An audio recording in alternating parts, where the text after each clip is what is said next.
I can read the periodic table and relate the position of an element to its atomic number. Elements are represented by their atomic symbol. So, for example, fluorine is represented by the symbol F. Now, this is just the capital F, which represents fluorine. An atomic symbol sometimes may have two letters, however. If one letter is uppercase and the next one is lowercase, then that means they're part of one symbol and represent one element. Take helium, for example. Has a capital H, lowercase e, so the symbol for helium is He. Two different letters, but they're part of the same symbol. Now, helium has an atomic number of 2, which means that it has 2 protons. The atomic number is the same as the number of protons. Now, a neutral helium atom is also going to have 2 electrons because electrons have a negative charge, protons have a positive charge, and in order for the atom to be neutral, which means 0 overall charge, you need to have 2 negative electrons to balance out the 2 positive protons. And finally, helium has an average atomic mass of 4.0026 atomic mass units. So that is the average of all of the different isotopes of a helium atom. Neon, symbol Ne, capital N lowercase e, atomic number of 10, which means it has 10 protons. Now, in the neutral neon atom, it will also have 10 negative electrons to balance out the 10 protons, with an overall net charge of 0 in the neutral atom. And finally, neon has an average atomic mass of 20.180 atomic mass units. That's the average of all of its isotopes. This is the periodic table of the elements, and the periodic table can be divided into groups. So you have groups 1A, 2A, 3A, 4A, 5, 6, 7, and 8A. These are the main group elements of the group A, main group elements, 1 through 8. And then you have 1B, 2B, and then 3B through 7B. These are the transition metals. Groups, they go straight down. So group 5A has nitrogen, phosphorus, arsenic, antimony, and bismuth. And these 5 elements are part of group 5A. So groups go up and down. Periods, there are 7 periods on the periodic table, and periods go across. So potassium, calcium, scandium, titanium, nickel, copper, zinc, bromine, krypton, they are all part of the same period.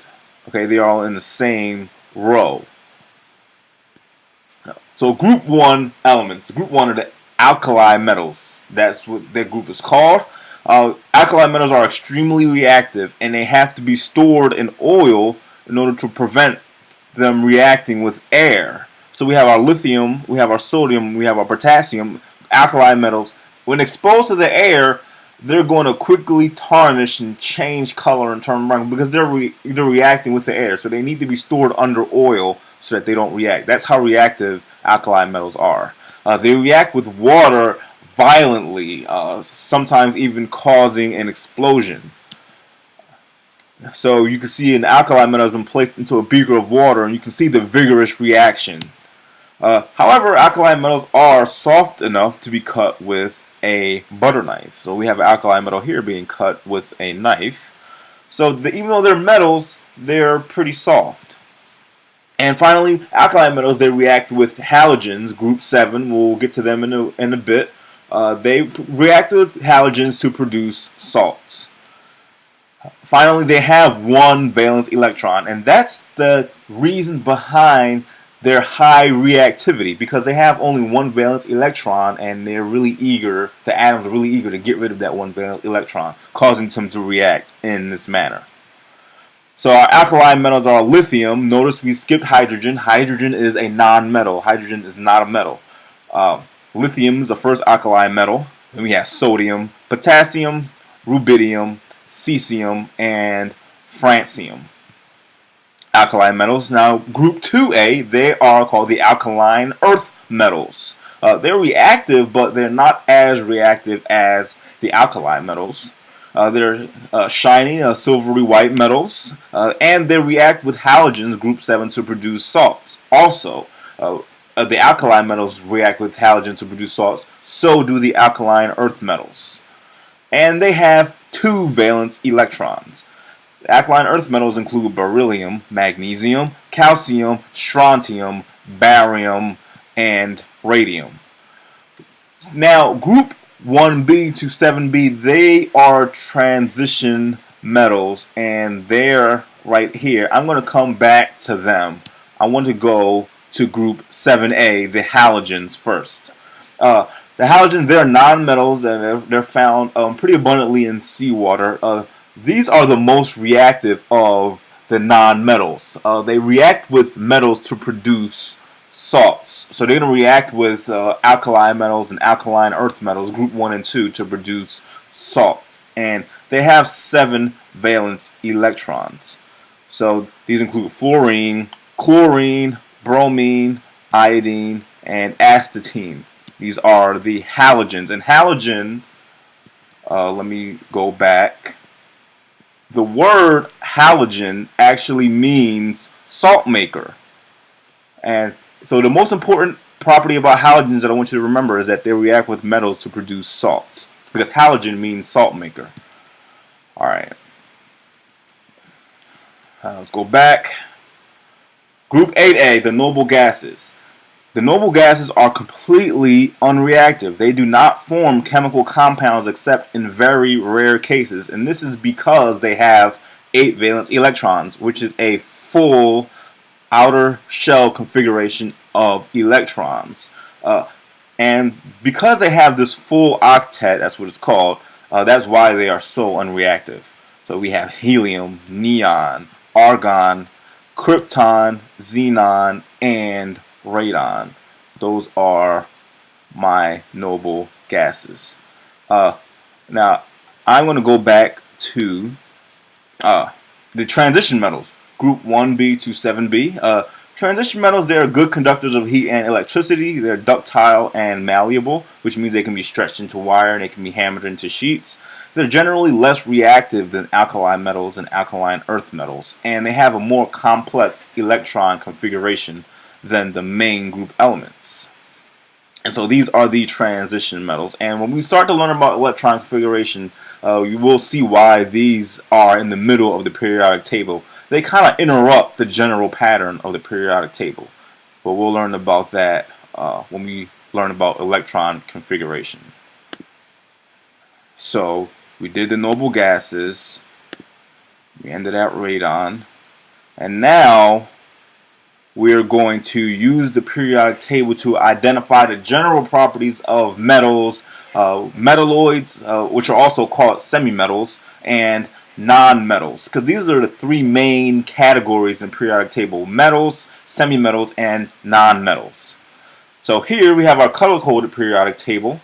If I zoom out a bit, here we go. All the blue are metals, all the yellow are non-metals. Notice my hydrogen is a non-metal. Hydrogen, even though it's in group 1, is not an alkali metal.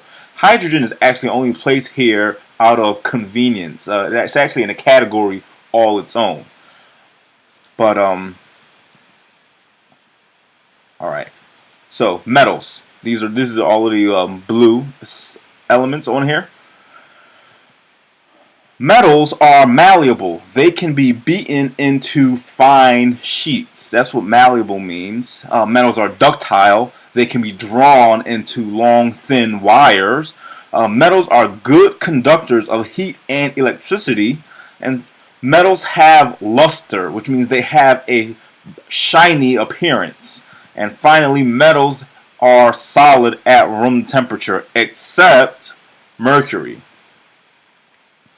So let's look at gold. Gold is a metal.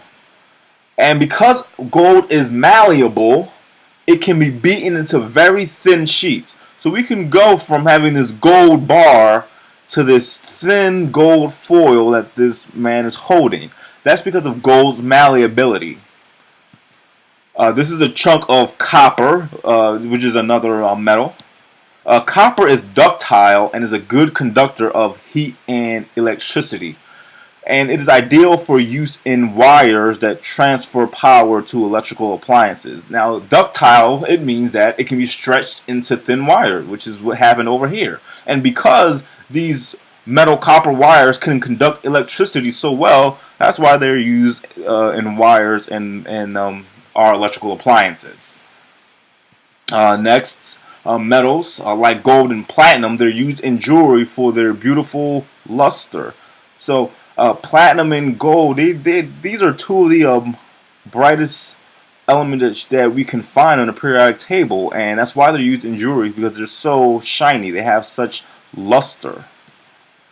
And finally, right here we have a metal that's melting in someone's hand. That metal is gallium.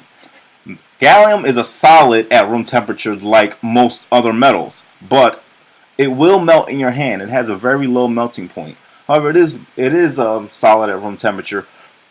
Most metals are solid at room temperature. Mercury is the exception. Mercury is on the right. It is the only metal that is a liquid at room temperature. This right here is a mistake. It is supposed to say liquid at room temperature. And we can see in the picture, the guy is pouring mercury into a dish. Mercury is the only metal liquid at room temperature. Next, we are going to look at our nonmetals, which are coded by yellow on our periodic table. And nonmetals are usually very brittle.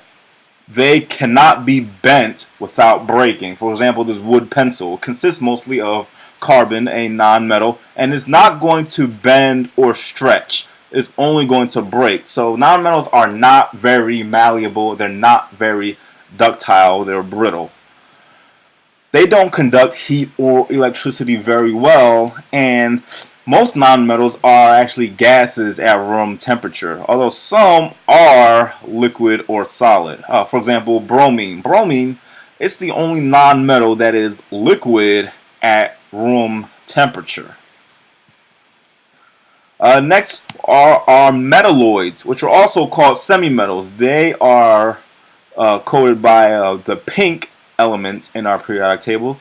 And metalloids, also called semimetals, they don't clearly fall into either the metal or the non-metal categories. They're kind of in the middle. They have some of the properties of metals, and they have some of the properties of non-metals. A good example is silicon. Silicon is the basis for most chemical compounds that make up the Earth's crust. Like nonmetals, is very brittle and it will not bend or stretch. If you try to bend it or stretch it, it's just going to shatter.